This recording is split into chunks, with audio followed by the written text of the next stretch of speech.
이사야서 8장 15절부터 보도록 하겠습니다. 많은 사람들이 그로 말미암아 걸려 넘어질 것이며, 여기서 말씀하신 그는 그 여자의 몸에서, 처녀의 몸에서 태어나신 그 구주를 말씀하십니다. 부러질 것이며 덫에 걸려 잡힐 것이니라. 너는 증거의 말씀을 싸매며 율법을 내 제자들 가운데서 봉함하라. 그러니까 이 말씀을 더 이상 가르치지 못하게 하라는 말씀이죠. 말씀을 숨겨 놓으시겠다는 거예요. 이 귀한 말씀을 사람들이 무시하게 되고 받아들이지 않으면 하나님께서 숨겨 놓으십니다. 그러나 감사하게도 이 100년이 지난 다음에 이렇게 다시 열어주시는 은혜를 감사드립니다. 분명히 하나님께서는 무슨 뜻한 바 계셔서, 작정하신 바가 계셔서 이 부족한 사람들에게 이 말씀을 열어주시는 것 같습니다. 이제 아마 우리가 이 골방에서 말하고 어두운 가운데서 말했지만 주님의 말씀대로 우리가 지붕 위에서 밝은 데서 크게 외칠 날이 올 것입니다. 숨기운 것이, 가리워진 것이, 나타나지 않는 것이 없고 드러나지 않는 것이 없다고 말씀하셨죠. 저희가 공부하고 있는 이 사랑의 진리의 기별은, 이것이 정말 진리라면 반드시 세상에 크게 외친 바 될 것입니다. 이제 야곱의 집에 대하여 얼굴을 가리시는 여호와를 나는 기다리며 그를 바라보리라. 보라, 나와 및 여호와께서 내게 주신 자녀들이 이스라엘 중에 징조와 예표가 되었나니 이는 시온산에 계신 만군의 여호와께로 말미암은 것이니라. 그렇죠. 아람 왕의 르신과 이스라엘의 베가가 와서 12만 명을 하루에 죽이고 20만 명의 포로를 잡아갔거든요. 근데 감사하게도 이스라엘에 그 오뎃이라는 선지자가 한 명 있었어요. 그 사람이 나와서 그 20만 명의 포로를 잡아오는 그 장군들에게 하나님의 말씀을 전해주죠. 우리 형제들을 종으로 삼지 말라고 그랬다. 다 놓아주라. 이건 하나님께 크게 범죄하는 것이다. 너희가 진정 하나님 앞에 죄가 없더냐? 이렇게 나옵니다. 그렇죠. 그들도 하나님 앞에 꺼리끼는 죄가 있죠. 그래서 결국 그 오뎃이라는 선지자의 말을 듣고 그 20만 명의 포로들을 다시 유다로 돌려보냅니다. 어떤 사람이 너희에게 말하기를 주절거리며 속살거리며 신접한 자와 마술사에게 들으라 하거든 백성이 자기 하나님께 구할 것이 아니냐? 산 자를 위하여 죽은 자에게 구하겠느냐? 이 대단한 말씀이죠. 그렇죠. 그 신접한 자, 그들이 말하는 신은 다 죽었습니다, 사실은. 정말 그들이 어려운 가운데 있을 때, 고난 가운데 있을 때 하나님을 더 찾고 부르짖었어야 되는데, 아하스 왕은 그 아람이 섬기던 그 신을 섬기게 되죠. 그 아람의 다메섹에 가서 그 다메섹의 신전을 보고 그림을 그려다가 그 아사랴라는 제사장한테 보내줍니다. 이대로 그 성수를 꾸미라고요. 그래서 하나님의 전을 왕 더럽히죠.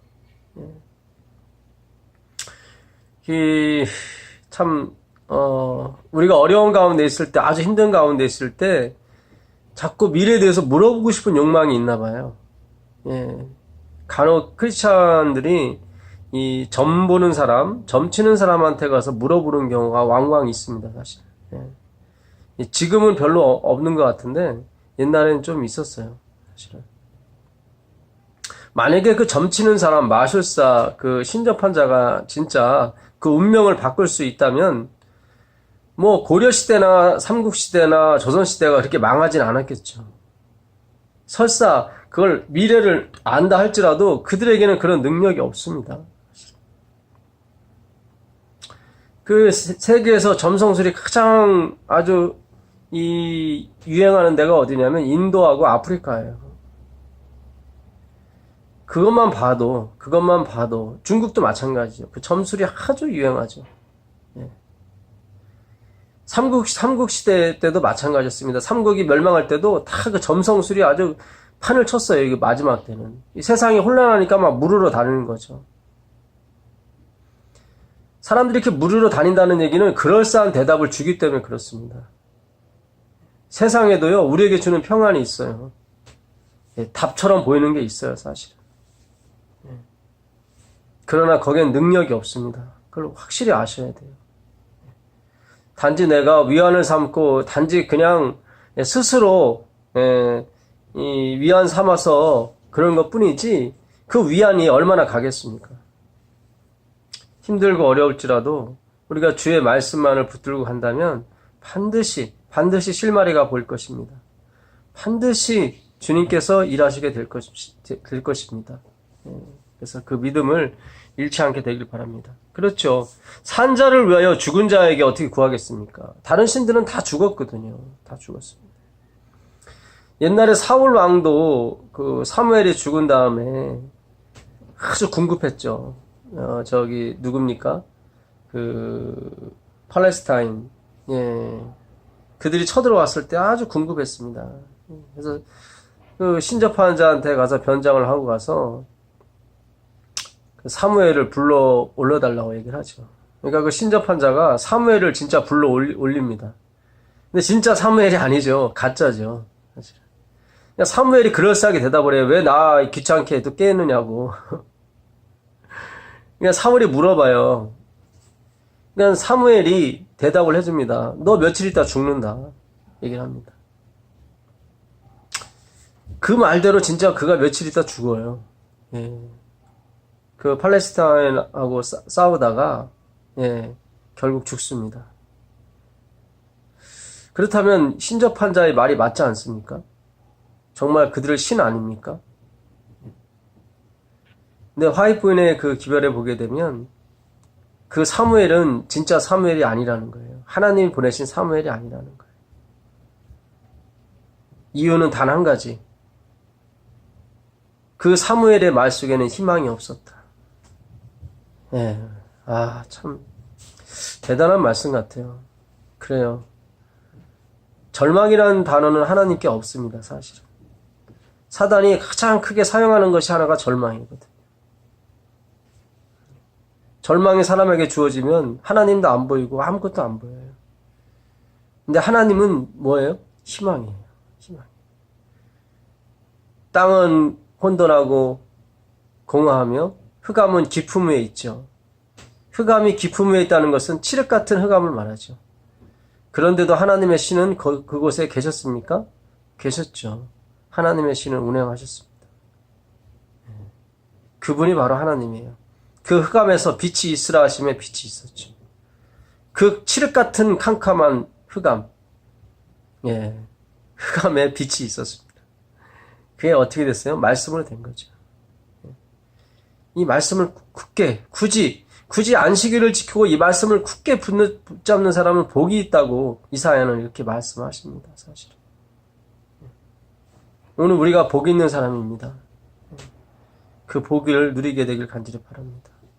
그 복을 가슴속 깊이 간직하게 되길 바랍니다. 예. 마땅히 율법과 증거의 말씀을 따를지니 그들이 말하는 바가 이 말씀에 맞지 아니하면 그들이 정녕 아침빛을 보지 못하리라. 그들이 신접한 자가 무슨 말을 하든 어떤 말을 하든 간에 그것이 율법과 증거의 말씀에 비추어서 맞지 아니하면 정령이 아침빛을 보지 못합니다. 예. 여기서 율법과 증거의 말씀이 뭐죠? 율법은 뭡니까?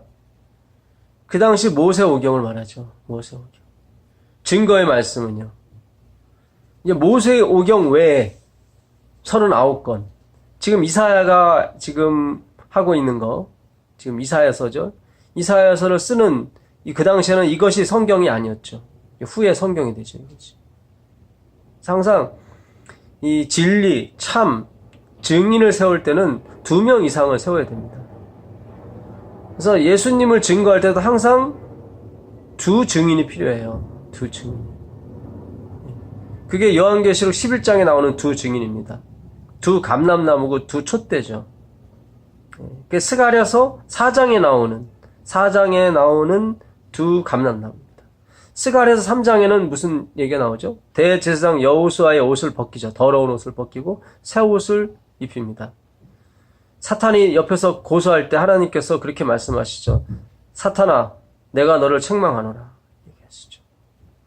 그러시면서 4장이 나오는 거예요. 두 증인이 나옵니다. 두 감람나무와 촛대가 나오죠. 그건 뭐죠? 구약과 신약을 말합니다. 구약과 신약. 그러니까 스가랴 4장의 두 증인은, 두 감람나무는 사실은 신약이 존재하지 않는 때였었거든요. 그때는. 근데 그대로 요한계시록 11장으로 옮겨가면서 그대로 그것이 두 증인이 됩니다.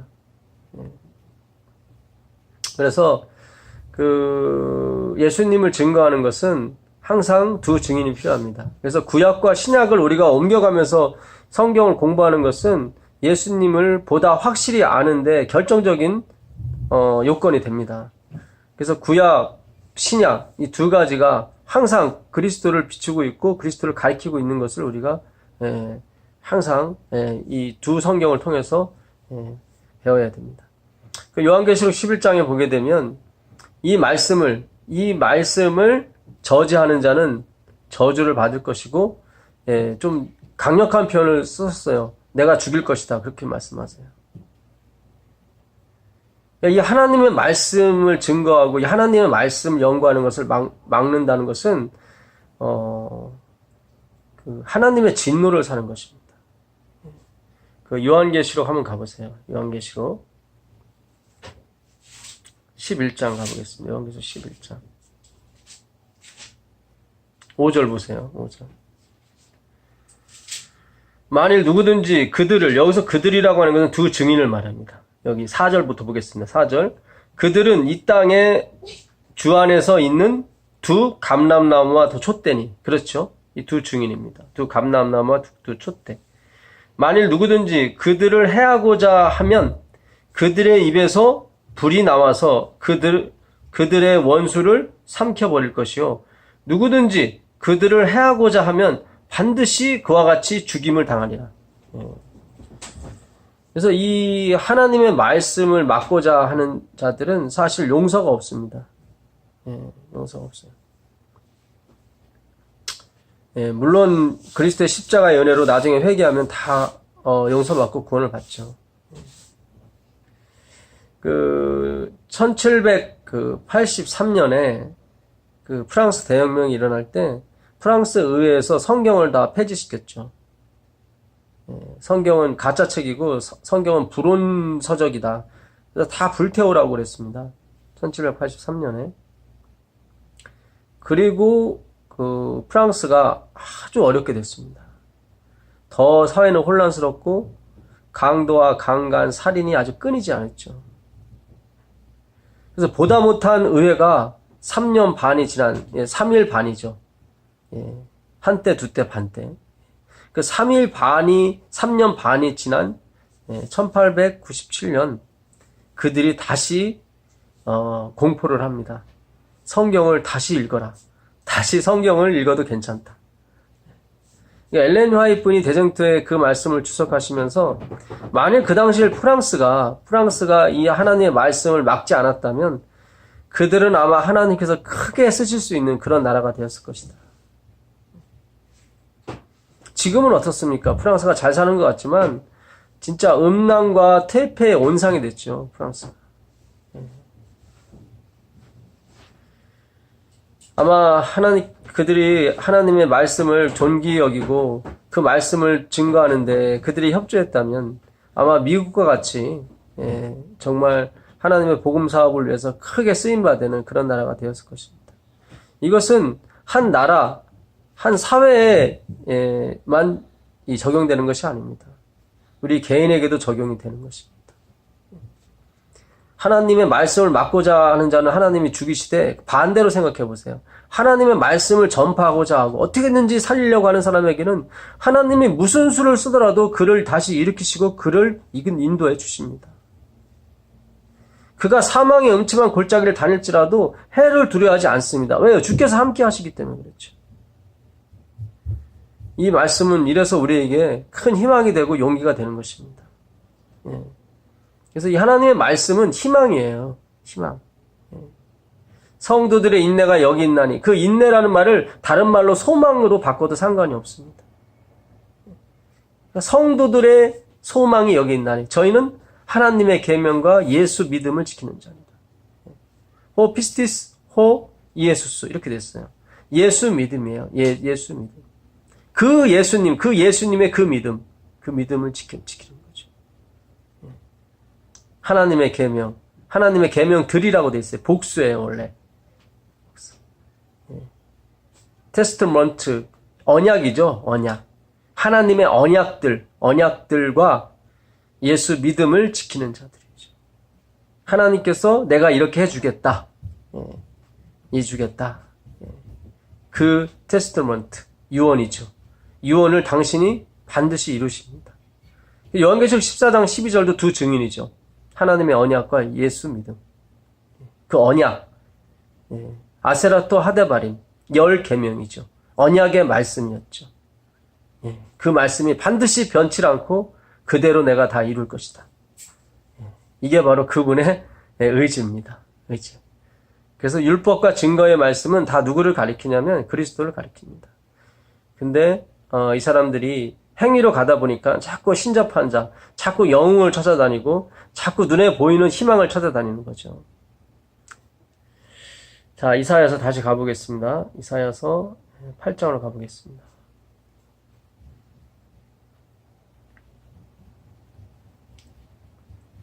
이사야서 8장 21절 보도록 하겠습니다. 이사야서 8장. 이 땅으로 헤매며 곤고하며 굶주릴 것이다. 그렇죠. 하나님의 말씀을 존중히 여기지 않는 사람은 반드시 방황하게 되어 있고 반드시 굶주리게 되어 있습니다. 그가 굶주릴 때에 격분하여 자기의 왕과 자기의 하나님을 저주할 것이며 위를 쳐다보거나, 그렇죠. 사람이 굶주리게 되면 이성을 잃게 됩니다. 그 하나님을 원망하게 되고 왕을 저주하게 되죠. 그래서 우리가 말씀이 없게 되면 우리 마음 가운데, 지금 우리가 말씀 공부하는 거는요, 이거 엄청난 세이브예요. 이 말씀이 들어가게 되면 왕이나 하나님을 굶주린다고 그래서 저주하거나 그러지 않습니다. 그리고 하나님께서 까마귀를 사용하셔서 분명히 그 남은 백성들을 다 먹이신다고 했거든요. 지금 우리가 막 눈에 보이는 양식을 쌓아두게 되면 나중에 강도들의 표적이 된다고 그랬어요. 하익분의 글에 의하면. 정말 우리가 쌓을 양식은 말씀의 양식이고 영의 양식입니다. 살리는 건 영입니다. 육은 무익합니다. 예수님의 입에서 나온 말씀이 영이고 생명입니다. 땅을 굽어봐도 환난과 흑암과 고통의 흑암뿐이니. 그렇죠. 동쪽으로 가도 서쪽으로 가고 남쪽 북쪽으로 가도 뭡니까? 다 기근과 흑암뿐입니다. 고난, 환난뿐이에요. 여러분 꼭 말씀을, 이 하나님의 살아있는 말씀을 꼭 마음속 깊이 간직하게 되길 바랍니다. 그들이 심한 흑암 가운데로, 이게 흑암이 몇 번 나와요? 3번인가 나와요. 흑암과 고통의 흑암, 또 심한 흑암 가운데로 쫓겨 들어가리라. 우리가 정말 이 하나님 말씀을 올바로 분별하고 이 말씀이 무엇을 우리에게 암시하고 있으며 무엇을 가리키고 있는지를 우리가 특별히 구별할 필요가 있습니다. 요즘 각 교단마다 다 말씀이 있다고 그러죠. 그들도 성경책이 있죠. 그러나 하나님은 여자의 후손의 남은 자손, 하나님의 계명과 예수의 증거를 가진 사람들이죠. 하나님의 말씀을 온전히 제대로 해석하는 그 무리를 말하는 것입니다. 어떤 조직에 소속이 돼서 구원을 얻는 것이 아닙니다. 여러분 절대로 그런 생각하시면 안 돼요. 바울이 그래요. 내가 유대교에 미쳐 있었다. 그런 얘기합니다. 지나치게 지나치게 미쳐 있었다고 얘기해요. 교가 우리를 구원하는 것이 아니라 그리스도께서 우리를 구원하시는 것입니다. 바벨론 할 때 그 론은 조직을 말해요. 그러니까 우리가 아무리 하나님을 사랑하는 조직이 있고 아무리 하나님을 위하는 조직이 있을지라도 그 조직을 신뢰하고 그 조직을 기대서 하나님처럼 믿게 되면 그거는 바벨론이 되는 것입니다. 그 어떤 것이 되었든 다 중심은 그리스도고 하나님이시죠. 여러분 오해 없이 듣길 바라요. 정말 우리는 예수 그리스도만 바라보고 가는 것이지 하나님 말씀만 바라보고 가는 것입니다. 우리가 어떤 집단에 어떤 조직에 소속됐다고 해서 구원 얻는 것이 아닙니다. 그 서정환 앞회장님, 이승동 목사님이 그런 말씀을 자주 하세요. 엘렌 지 화이트니 게시 중에 봤는데 하나님께서 재림하실 때 어떤 교회는 진짜 한 명도 구원받는 우리 교회를 말하는 거예요. 한 명도 구원받는 교인들이 없더래요. 또 다른 곳을 봤는데 어떤 교회는 많은 교인들이 구원을 받더래요. 여러분 우리가 생각하는 신앙을 해야 됩니다. 생각하는 신앙. 자, 이제 흑암과 흑암, 고통의 환란의 흑암인 상태에서 8장이 맞춰졌고요. 이제 9장으로 넘어가겠습니다. 전에 고통받던 자들에게는 여기도 흑암이 있죠. 흑암이 없으리로다. 옛적에는 여호와께서 스불론 땅과 납달리 땅이 멸시를 당하게 하셨나니 후에는 해변길과 요단 저쪽 이방의 갈릴리를 영화롭게 하셨느니라. 흑암에 행하던 백성이 큰 빛을 보고 사망에 끌진 땅에 거주하던 자에게 빛이 비치도다.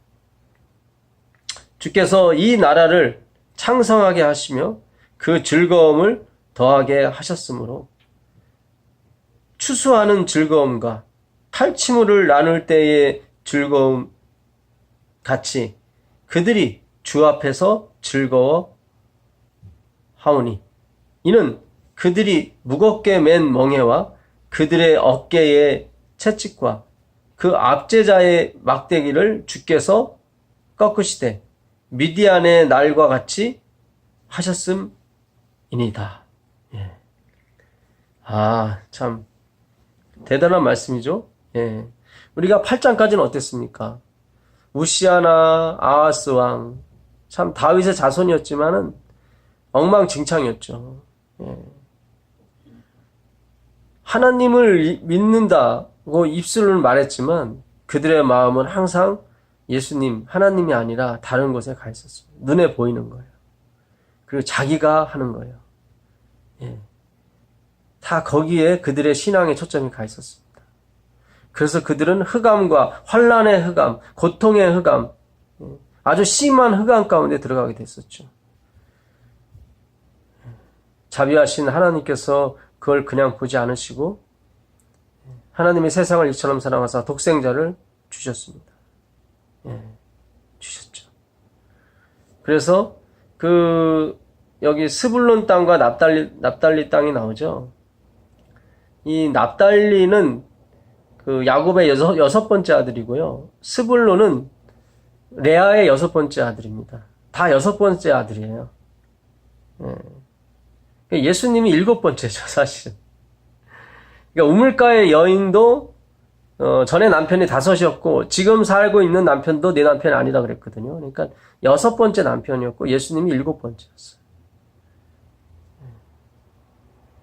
그 납달리라고 하는 것은 라헬의 몸종 빌하에게서 나온 두 번째 아들이었죠. 그러니까 레아가 아들 넷이 있었죠. 그 다음에 그러니까 르벤, 시므온, 레위 그리고 유다 이렇게 낳고 시기와 질투에 못 이겨 라헬이 자기의 몸종 빌하를 야곱에게 주죠. 그리고 5번째 아들이 단이었고 6번째가 납달리였습니다. 그래서 내가 언니와 싸워 이겼다. 예, 그런 뜻으로 납달리라고 이름 지은 거예요. 예, 싸웠다, 이겼다. 예. 근데 사실 이기지 못했죠. 예. 그 뒤로 또 레아에게 두 아들을 또 주시죠. 그게 다섯 번째가 이사갈이었고 여섯 번째가 스불론이었습니다. 스불론이라는 뜻은 내가 이제 6명의 아들을 낳았으니까 내 남편 야곱이 날 받아줄 것이다. 그래서 받아들이다 그런 뜻이에요. 스불론이 받아들이다. 그러나 야곱은 아들 10명, 20명을 낳아도 역시 마음은 어디가 있었어요? 다 라헬한테 가 있었죠. 그러니까 그 아들들을 낳아서 그들이 만족을 얻었지만 그러나 그 만족이 오래가지 못했습니다. 진정한 아들이 오셨죠. 그들이 서로 싸우고 경쟁하면서 자기가 더 행복하기 위해서 바랬지만 그들의 행복은 다 무산되고 말았죠. 시기와 질투와 싸움, 살인, 증오만이 남게 되었습니다. 정말 흑암 중에 흑암이었죠. 그때 큰 빛이 이르렀습니다. 7번째 아드님이죠. 독생자, 모노게네스. 여기 6절에 보시면 우리에게 한 아들을 우리에게 여기 있죠. 6절에 보시면 이는 한 아기가 우리에게 낳고 한 아들을 우리에게 주신 바 되었는데 그의 어깨에는 정사를 메었고 그의 이름은 기묘자라 모사라 전능하신 하나님이라 영존하시는 아버지라 평강의 왕이라 할 것이라. 그러니까 우리에게 이렇게 흑암이 흑암 아들을 열심히 낳아봤지만 여섯 번째 다 6이라는 숫자는 인간이 만들 수 있는 숫자죠. 불완전한 숫자입니다. 아주 불완전한 숫자예요. 우리가 행복하게 살아보려고 열심히 아들 낳아봤지만 다 불완전해요. 시기와 질투뿐이고 흑암 위에 흑암이죠. 그때 하나님의 신이 운행하신 것처럼 우리에게 한 아기가 주어졌습니다. 한 아기가 우리에게 낳고 할 때 이게 얄라드라는 히브리어를 쓰는데요. 이거는 푸알 동사예요. 전에도 말씀드린 것처럼 이 푸알 동사가 수동태로 쓰이게 되면 최상의 그 수동태가 됩니다. 최상의 수동태. 그러니까 진짜 손끝만큼도 움직이지 않은 상태가 돼요. 그랬는데 하나님이 주신 거예요. 그때 이 완전 수동태예요. 이게 완전 수동태. 내가 뭐 조금이라도 달라고 했거나 우리가 아직 죄인 되었을 때, 그렇지, 우리는 죄밖에 못 지를 때예요. 뭐 하나님께 날 구원해달라고 내가 빌거나 그렇게 한 적이 없어요. 우리 그저 죄 짓기 바빴죠. 그럴 때 하나님은 우리를 위해서 십자가에 돌아가셨단 말이죠. 심지어 우리가 원수 되었을 때, 막 하나님을 죽이려고 하고 막 그렇게 대들었을 때, 그때도 하나님은 그 원수를 위해서 아들을 주신 바 되고 자기의 사랑을 확증하셨죠. 이게 푸알 동사예요. 푸알 동사. 한 아들을 우리에게 주신 바 되었는데, 이건 주다, 나탄이라는 단어인데, 이거는 푸알보다 좀 한 단계 아래의 수동태예요. 두 번째 완전 수동태예요. 니빨 동사라고 합니다. 이게 요한복음 3장 16절 하나님이 세상을 이처럼 사랑하사 독생자를 주셨으니 나탄이에요. 나탄. 뭐 우리가 뭘 움직여서 주신 게 아니란 말이죠. 그러니까 이게 믿음으로 말미암은 의를 우리가 아직도 사실은 잘 몰라요. 우리가 아직도 우리가 어떤 행위에 자꾸 집착하고 아직도 행위에 손을 아직 만지작 거리는 모습이 사실 있어요. 생각으로나 행동으로나. 그건 아직까지 우리가 하나님의 이 엄청난 사랑을 맛보지 못했기 때문입니다. 사실은. 이 나탄이 동사가 쓰여진 데가 또 어디냐면 에스겔서 36장 26절이에요. 한번 가보세요. 에스겔서 36장 26절 보세요.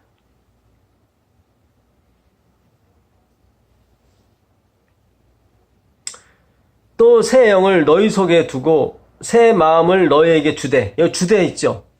이게 나탄이에요. 나탄. 진짜 선물이에요. 성령도 선물이고요. 다 선물. 근데 우리가 지금까지 배워오기로는, 가르쳐 오기로는, 물론 하나님이 우리 마음을 안 열어줬기 때문에 우리가 그렇게 갈 수밖에 없었죠.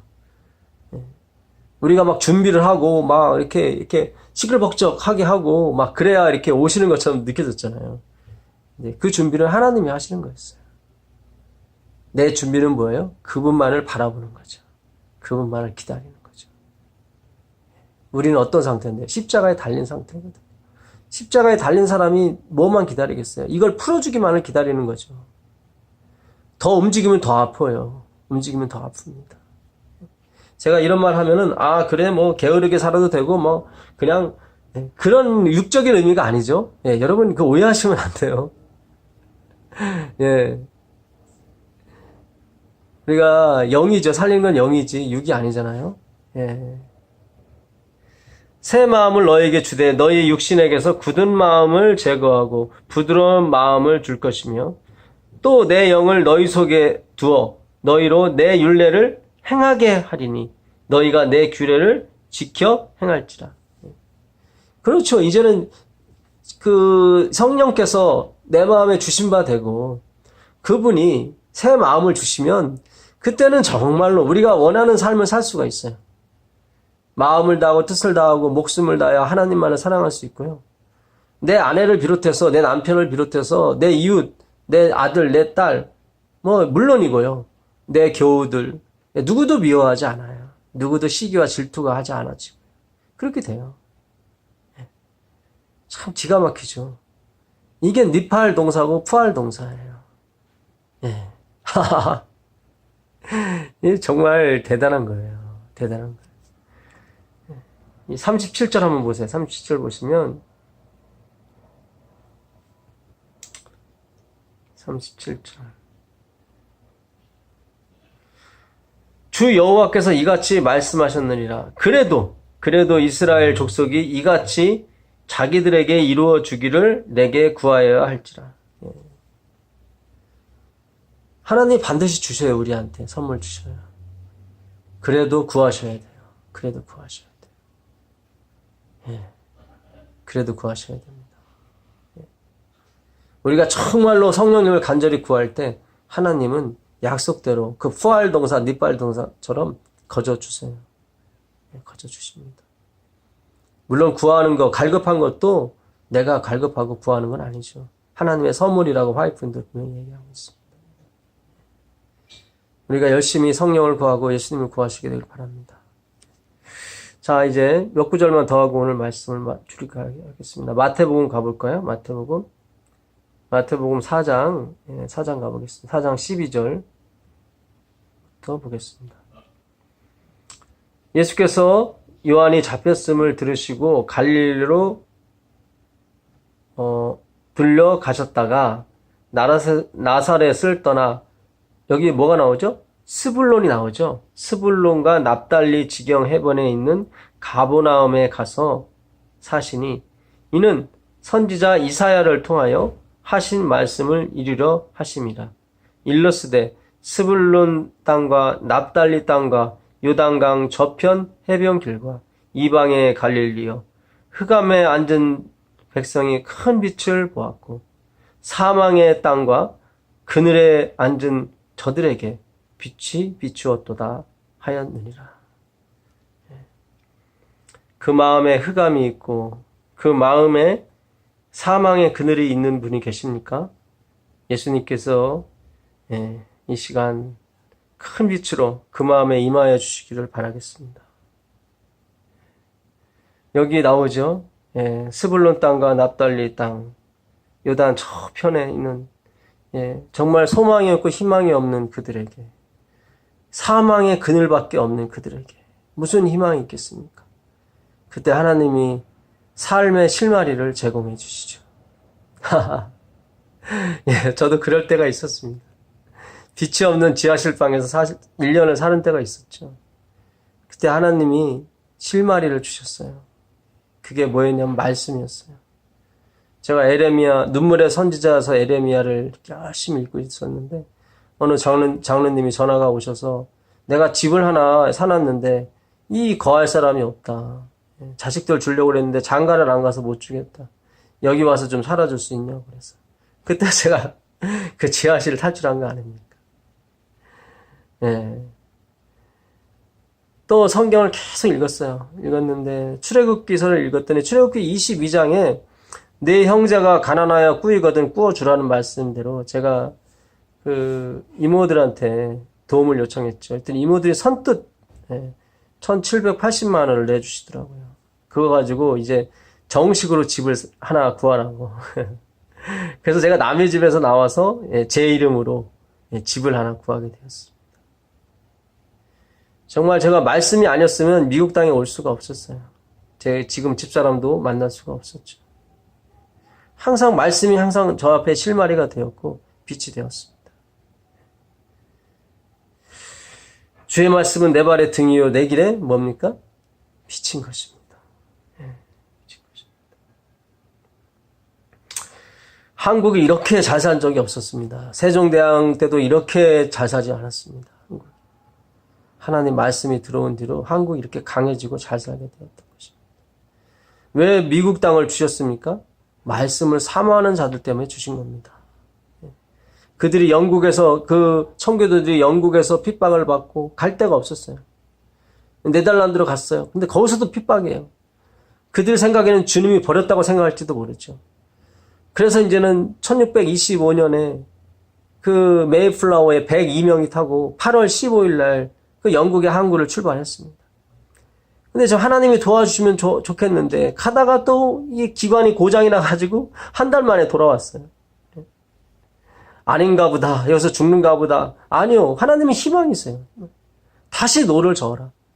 9월 16일 날 한 달 만에 다시 출발했습니다. 그리고 도착한 것이 미국의 매사추세츠였어요. 하나님이 길을 여셨죠. 그 말씀을 사모하는 자들에게 이 아메리칸을 주신 것입니다. 지금도 마찬가지예요. 지금도 마찬가지.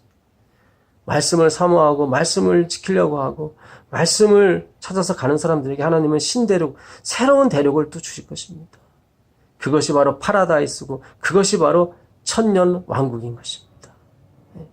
하나님이 이제 우리에게 그걸 주실 날이 멀지 않았습니다. 자, 여기 보게 되면 스불론 땅과 납달리 땅, 스불론 땅과 납달리 땅과 요단강 저편 해변 길과 이방의 갈릴리요. 그 땅에 이게 지금 아까 우리 이사야서 9장 1절 2절에 있는 말씀이었죠. 그 장이 큰 빛을 봤죠. 그러면서 14절에 이는 선지자 이사야를 통하여 하신 말씀을 이루려 하심이라. 그러니까 예수님이 큰 빛인데 어디로 갔습니까? 스불론 땅과 납달리로 가셨어요. 그 천대받는 땅, 천대받는 백성들 가운데 갔죠. 희망이 없는. 근데 여기 보게 되면 그 가신 게 당신이 이룬 게 아니에요. 여기 가만히 보시면 말씀을 이루려 하심이라 할 때 그 이루려가 수동태예요. 아까 제가 한 아기가 우리에게 낳고 할 때 그 수동태라고 그랬죠. 부활 동사. 수동태. 여기도 수동태예요. 그러니까는 이게 플레로라는 단어인데 이게 능동. 그러니까 예수님이 내가 이걸 이뤘다 이렇게 하면 플레로 사이라고 써야 되는데 여기는 플레로 사이가 아니라 플레로 대로 썼어요. 플레로 대는 수동태예요. is fulfilled예요. 그러니까 이루어진 거예요. 당신이 이룬 게 아니라 예수님이 이룬 게 아니라 아버지께서 그를 거기에 보내셨다 이 말이죠. 이게 정말 대단한 말씀이에요. 자, 요한복음 한번 가보세요. 요한복음 가보시면 13장 18절 보세요. 13장 18절. 내가 너희 모두를 가리켜 말하는 것이 아니니라. 나는 내가 택한 자들이 누구인지 알미라. 그러나 내 떡을 먹는 자가 내게 발꿈치를 들었다 한 성경을 응하게 하려는 것이니라. 내가 유다를 더 사랑해서 떡을 먼저 주는 것이 아니라 성경에 있는 말씀, 내 친구에게 내 떡을 줬다고 한 그 친구가 나를 배반했다는 그 말씀을 이루려고 내가 떡을 먼저 주는 것뿐이다. 근데 여기도 보면 이게 플레로 대예요. 수동태예요. 그러니까 예수님이 그 말씀을 이루려고 이렇게 한 게 아니라 아버지께서 그 안에서 이루려고 했기 때문에 예수님이 그냥 그게 수동되게 받아들인 거예요. 자, 15장 가보세요. 15장 25절이요. 25절. 그러나 이는 그들의 율법에 기록된 바 그들이 이유 없이 나를 미워하였다 한 말을 응하게 하려 함이라. 그러니까 이유 없이 까닭 없이 예수님을 미워했어요. 근데 그게 구약에 있는 말씀이었어요. 그 말씀을 이루어야 되거든요. 그러니까 한 점의 말씀도 땅에 떨어지지 아니하고 하나님의 말씀이 다 이루어져야 되거든요. 근데 예수님이 그걸 이루려 오셨는데 당신의 힘으로, 여기도 당신의 힘으로 이뤘으면은 플레로 사이라고 해야 되는데 원문에는 플레로 대라고 돼 있어요. 수동태죠. 수동태. 진짜 그는 나는 스스로 아무것도 할 수 없노라 그렇게 말씀하신 그대로 사셨어요. 자, 그 다음에 17장 12절 가보세요. 17장 12절. 내가 그들과 함께 있을 때 내게 주신 아버지의 이름으로 그들을 보존하고 지켰나이다. 그 중에 하나라도 멸망하지 않고 다만 멸망의 자식뿐이오니 이는 성경을 응하게 하려 합니다. 그러니까 그 제자들 12제자 중에 한 명 빼놓고는 나머지 11명을 예수님이 다 지키셨어요. 다 지키셨어요. 아버지의 뜻대로 말씀대로 다 지켰는데 그것도 여기도 보니까 내가 다 지켰다고 얘기하면은 이게 능동태가 돼야 되는데 이게 수동태예요. 응하게 하려. 성경을 응하게 한다. 수동태 is fulfilled. 참 신기하죠? 참 신기해요. 18장 가보세요. 18장. 18장 10절. 이에 시몬 18장이 시몬 베드로가 9절이네요. 9절. 이는 아버지께서 내게 주신 자 중에서 하나도 잃지 아니하였사옵나이다 하신 말씀을 응하게 하려 하십니다. 여기도 플레로 돼요. 수동태입니다. 36절 가보세요. 36절 가보시면 예수께서 대답하시되 내 나라는 이 세상에 속한 것이 32절이네요. 죄송합니다. 32절입니다.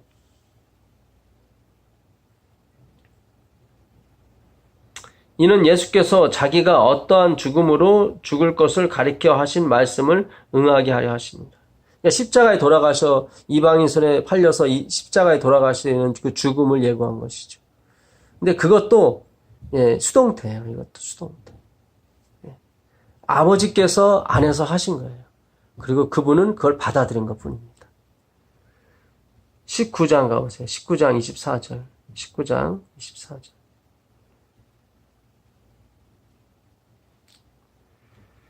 군인들이 서로 말하되 이것을 찢지 말고 누가 얻나 제비 뽑자 하니 이는 성경에 그들이 내 옷을 나누고 내 옷을 제비 뽑나이다 한 것을 응하게 하려 함이로라. 이것도 수동태입니다. 수동태. 그 다음에 28절 보세요. 28절. 그 후에 예수께서 모든 일이 이미 이루어진 줄 아시고 성경을 응하게 하려 하사 이르시되 내가 목마르다 하시니 이것도요 수동태예요. 내가 성경을 이뤄야지, 내가 안식일을 지켜야지 뭐 그런 게 아니라 그 안에서 하나님이 하시는 대로 그분이 따라가신 거예요. 그 다음에 36절 보세요. 36절. 이 일이 일어난 것은 다 뼈가 하나도 꺾이지 아니하려 한 성경을 응하게 하려 합니다. 그러니까 예수님이 이 뼈가 꺾이지 않은 상태로 돌아가셔야 되기 때문에 미리 잠드신 거예요. 당신께서. 미리 생명을 놨어요. 사망에게 주었어요. 그래서 그 로마 군인이 빨리 죽게 하려고 안식일 지켜야 되니까 빨리 죽게 하려고 뼈를 꺾어야 되는데 두 강도는 뼈를 꺾어서 죽였죠. 근데 예수님도 죽이려고 했는데 보니까 죽은 것 같아. 옆구리에 칼을 찔러보니까 진짜 돌아가셨어요. 그래서 그분이 이렇게 생명을 일찍 놓은 것도 이 성경에 그 뼈가 하나도 꺾이지 않을 것이라는 말씀을 이루려고. 근데 자신의 힘으로 이룬 것이 아니라 뭐예요? 그 안에 아버지께서 이루신 거예요. 성령의 능력. 자, 마지막으로 30절 보겠습니다. 30절.